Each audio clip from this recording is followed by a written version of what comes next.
Good afternoon, everybody, and welcome to the final report for our group. This semester, we were tasked with creating a robot that is capable of accomplishing a multitude of tasks. The main goals are to be able to drop Grindelwald, which is a tennis ball, into the center of the arena, rid the arena of all dog toys or dementors, and to be able to differentiate between a rubber ball and a plastic jewel. All of this must be accomplished while defending against other teams that are trying to put their rubber balls and dog toys in our home zone. It's important to have a solid set of plans to make sure everything runs smoothly. Here you can see a planning tree we created to lay out the steps we should take before undergoing construction. The first step would be simply to understand the problem. This was accomplished using many tools like the function tree and specification sheet. From there, we explored already existing solutions as well as brainstormed our own. We used more tools such as a morph chart to come up with a variety of concepts. The next and biggest step is prototyping, where our design must be developed and tested. Refining and modifying is used to finalize everything and bring out the best product. Here, a priority matrix is shown. This allows us to easily reference what we think the group should allocate the most time to and what we shouldn't worry about as much. Among the most important items were part manufacturing and assembly of the end effector. The quality of both of these items will most directly reflect the overall quality of our machine. The Gantt chart gives our team a schedule to follow. This allows us to complete the tasks necessary for a quality final project in a timely fashion and ensures that we won't be on a severe time crunch in the future. Each step creates a critical path showing what must be completed before the next and how we need to complete our tasks for time management sake. The responsibility matrix is important to ensure that all members of the group understand their role for the project and to maintain a backup system. The person who leads the charge on each segment is largely responsible but will always have someone behind them to pick up the slack, or in the case of absence, pick up right where the predecessor had left off, ensuring continuity and continued success. In our responsibility matrix, 3 of the positions, CAD designer, machinist, and software engineer, are very specialized, but the position of supervisor, which is held by Caleb, is not, and thus has more individual responsibilities. The House of Quality is a tool that helps us to organize all of the requirements necessary for our machine. These requirements are given an importance rating that indicates how necessary each requirement is to the final build. Starting out, the highest rated requirements are all related to making sure our machine doesn't disqualify, such as size and safety requirements.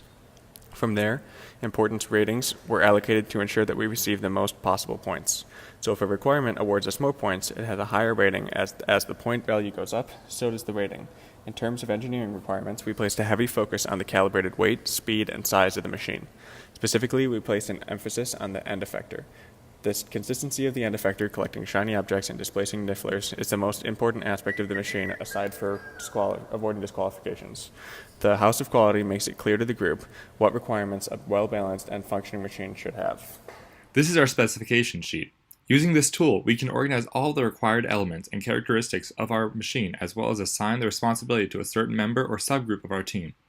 Many of these requirements are demands, such as the machine dimensions or the method of startup, so having these assigned and well covered is extremely important to the success of our team. The wanted elements, such as simple setup and modular design with nut-bolt assembly, are important but should not quite be prioritized to the same degree as the demands. The next planning tool is the function tree. The function tree logically breaks down each and every task the product must perform into more specific subfunctions. These subfunctions give the team a better understanding of what mini requirements must be completed in order for the more important functions to be executed properly. The one overarching goal of the competition is to autonomously complete the competition tasks. In order to achieve this goal, a variety of things must be accomplished. The machine needs to autonomously start, reach the center, expel dementors, collect shiny objects, imprison Grindelwald, and egress. All of these are necessary for achieving the maximum number of points. However, each of these functions aren't as simple as it might suggest. For this reason, subfunctions have subfunctions of their own. For example, the subfunction of imprisoning Grindelwald can't be completed without placing Grindelwald in Azkaban, or without exiting Azkaban, to avoid a disqualification for blocking. From there, placing Grindelwald has a subfunction of its own, that it can't place Grindelwald without first detecting when the gates to Azkaban are open. It's this type of chronological thinking that tells the team what small tasks need to be done in order to achieve the one big goal. The first design alternative we came up with explores ideas such as only using gravity to extend to the center, having an IR sensor to detect when the walls of Azkaban are lowered, and using a dunking arm to place the tennis ball in Azkaban. This is in fact this design's main perk, as the dunking arm is proven to be a very consistent method of scoring points. Other perks of this design are the filtering system and the use of a motor winch to egress. Our second design alternative is a bit more unconventional. To tell when to launch Grindelwald, a preset timer is used to set off after 27 seconds. This makes for a very consistent way to avoid disqualification by accidentally launching Grindelwald too early. In addition, a counterweight is used to retract from the center. The design also uses a baseball bat-like swing to get the Dementor out of the home zone. After testing and careful observation of competitors, this method of expelling Dementors seemed to be both effective and consistent, but sadly resulted in the machine being thrown off center due to the massive amount of force acting on it from the swing. This is our third design. It utilizes a filter, a ramp, a spatula with a winch, and pneumatics to complete the task. First, to fully extend the machine, this design uses pneumatic cylinders to push the slides out. For the filter in the front, there are two parallel ramps that are spaced so that the gems fall through into the home zone, but close enough together to guide the nifflers into opponent zone. For transporting Grindelwald into Azkaban, there's a simple ramp design that extends to the centerpiece for Grindelwald to roll down. The ball is initially held by a rotating wall that it releases the ball after 27 seconds. Then, for expelling the Dementor from the friendly zone, there's a spatula that passes over the Dementor and then hooks it as the machine egresses.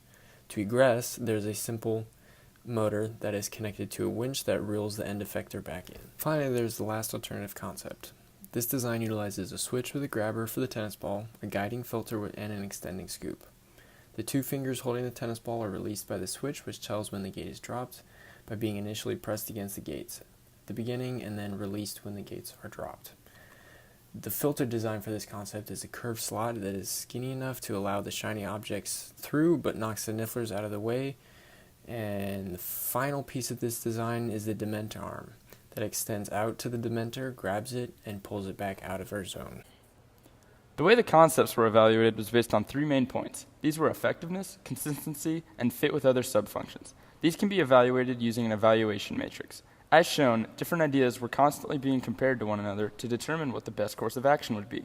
The criteria used to qualify one concept over another came primarily down to how many points each design choice would award. For example, design alternative 1 does a better job of filtering the jewels into the home zone than any other design, but that same design doesn't have a very reliable method of getting Grindelwald to Azkaban.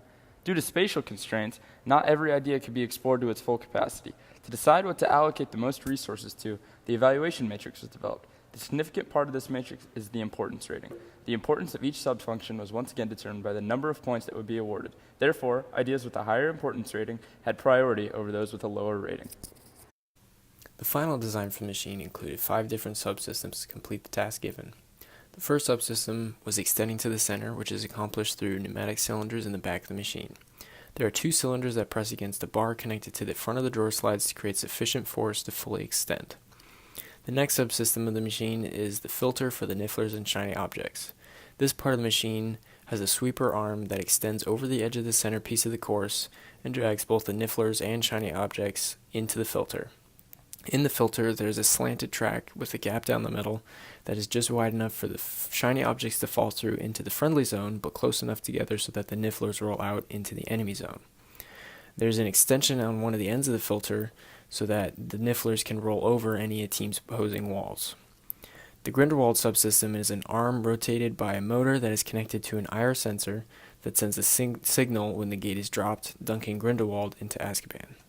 In order to expel the Dementor from the zone, an arm is attached to the back of the filter with a curved spatula on the end that scoops the Dementor and brings it back into the zone as the machine egresses.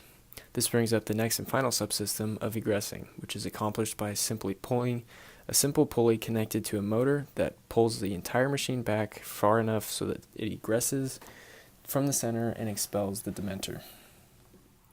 During the final competition for this course, the machine performed quite well, beginning with a loss, then followed by a pair of first-place finishes, and then the final disqualification that ended the competition day. In the first match and the final match, there was only one fatal flaw that led to last-place finishes in each match. This flaw was in deployment, the action of moving towards the rotating centerpieces, where the remainder of points would be scored through filtration and Grindelwald. Being that the machine failed to reach the center in each of these rounds, it was nearly impossible to score points, and thus ended in defeat. The primary reason for the pair of failed rounds was the actual system used to extend. A pair of linear drawer slides were mounted that used a small wooden piece to hold them back. When the match began, a pair of pneumatic actuators would expand, breaking the wooden piece and sending the slides rolling. This small piece of wood was handmade and organic, thus having many different variables that could require different magnitudes of force to snap it. However, in the end, we finished 25th in the final competition and 21st in design review. While we wish we could have made it further, we are overall pleased with our performance.